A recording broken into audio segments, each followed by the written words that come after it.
మనకు అప్పటి నుంచి ఇప్పటిదాకా ఒకటే.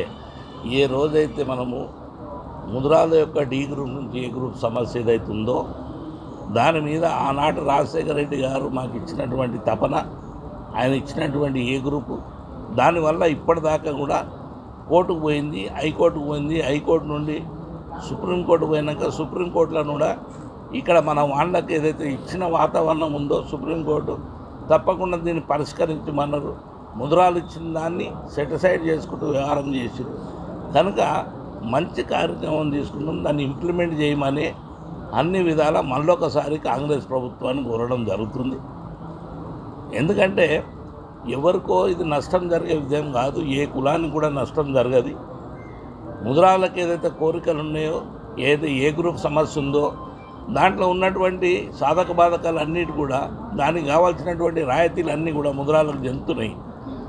ఒకటంటే మరి స్టూడెంట్స్కి వాళ్ళ స్కాలర్షిప్స్ కానీ వాళ్ళ ఎంప్లాయ్మెంట్ కానీ దీనివల్లనే మాకు అడ్డంగా వస్తుంది, మిగతా విషయాలు కాదు.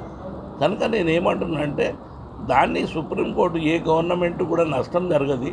సుప్రీంకోర్టు ఏదైతే ఆర్డర్స్ ఇచ్చిందో దాన్ని ఇంప్లిమెంట్ చేయమని చెప్తున్నాం, వేరే ఉద్దేశం ఏం లేదు. దాని గురించి మళ్ళొక్కసారి మెమరాండం రూపంగా అన్ని జిల్లా కలెక్టర్స్కి ఇచ్చారు చాలా వరకు. ఎందుకంటే సడన్గా వచ్చిన నిర్ణయం కనుక మనం ఇమ్మీడియట్ చేయాలన్న ఉద్దేశంతో మళ్ళీ ఈ యొక్క కార్యక్రమం చేసింది. ఒకటి చెప్పిన దాంట్లో ఒక జిల్లాకు మా వాళ్ళ కూడా కొద్దిగా ఇన్ఫర్మేషన్ లేట్గా పోయింది, కానీ వాళ్ళు వచ్చి మాట్లాడారు, వాళ్ళకి అన్నీ తెలుసు. ఎందుకంటే ఇక్కడ వచ్చిన వాళ్ళు అందరూ కూడా కులం గురించి చాలా చక్కగా వాళ్ళ రిప్రజెంటేషన్ ఉన్నాయి, వాళ్ళ పోరాటాలు ఉన్నాయి.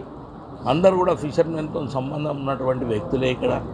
కనుక దానివల్లనే మన గవర్నమెంట్కి ఇచ్చే ముందు సడన్గా చెప్పకముందు మళ్ళీ కలెక్టర్ల ద్వారా ఇప్పుడు కొత్త కలెక్టర్స్ వచ్చారు, కొత్త ఎమ్మెల్యేస్ వచ్చారు, కొత్త మంత్రులు వచ్చారు, వాళ్ళకు కూడా విన్నవించాలంటే మన పద్ధతి ప్రకారం సడన్గా చేయడం లేదు. ఏదైనా అడిగినా కానీ అయ్యా మీకు ముందే కొట్టినాము, ఇంతకుముందు కూడా ఇచ్చినాము, దాన్ని మళ్ళొకసారి పునఃపరిశీలించమన్నాము, సుప్రీంకోర్టు వచ్చిన ఆర్డర్ను ఇంప్లిమెంట్ చేయమన్నాము.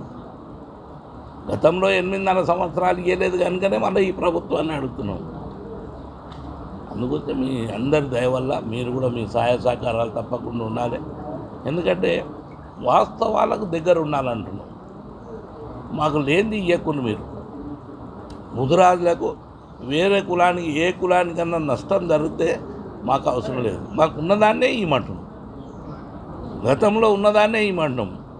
ఎందుకంటే ఫిషర్మెన్ ఏదైతే ఉందో మాది 1964లోనే మాకు ఏ గ్రూప్ ఇచ్చి ఫిషర్మెన్ రైట్స్ ఇచ్చు జీవోలు ఇష్యూ చేసి, దాని తర్వాత వచ్చినటువంటి కుల వృత్తుల మీద వర్గీకరణ ఎప్పుడైతే జరిగిందో దాన్ని మనం ఏ గ్రూప్లో పెట్టామనేది కుల వృత్తులు ఏదైతే ఉంటే ఏబిసిడి కేటగిరీలు ఫిక్స్ చేసిర్రో మేము ఏ గ్రూప్లో వచ్చేవాళ్ళు డి గ్రూప్లో పెట్టి దాన్ని కరెక్షన్ చేయమని అడుగుతున్నాం అప్పటి నుంచి కూడా.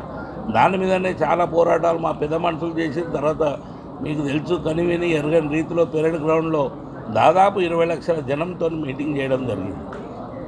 దానివల్లనే 15 GOMS నెంబర్ 15 ద్వారా మాకు ఏ గ్రూప్ రావడం జరిగింది, మళ్ళీ దాన్ని కరెక్షన్ చేయడం జరిగింది. దాన్నే మనం అఫీషియల్గా చేయమంటున్నాం. ఈడొక వచ్చే వరకు రాజకీయాలు వచ్చి మేము యాప చెట్టుకు కాయలే అంటున్నాం, చింతకాయలు రాయనమంటలేము. కానీ ప్రభుత్వాలు వస్తాయి పోతాయి, కానీ జనం ఏదైతుందో వాస్తవ రూపం ఉండాలనేది మా వాదన. అందుగురించి దయచేసి మళ్ళొకసారి మీ ద్వారా ప్రభుత్వాన్ని మేము విన్నవిస్తున్నాం, దాన్ని చేయాలని కోరుతున్నాం. చేయని పక్షంలో కూడా మా కార్యరూపం వేరే తీరు ఉంటుంది.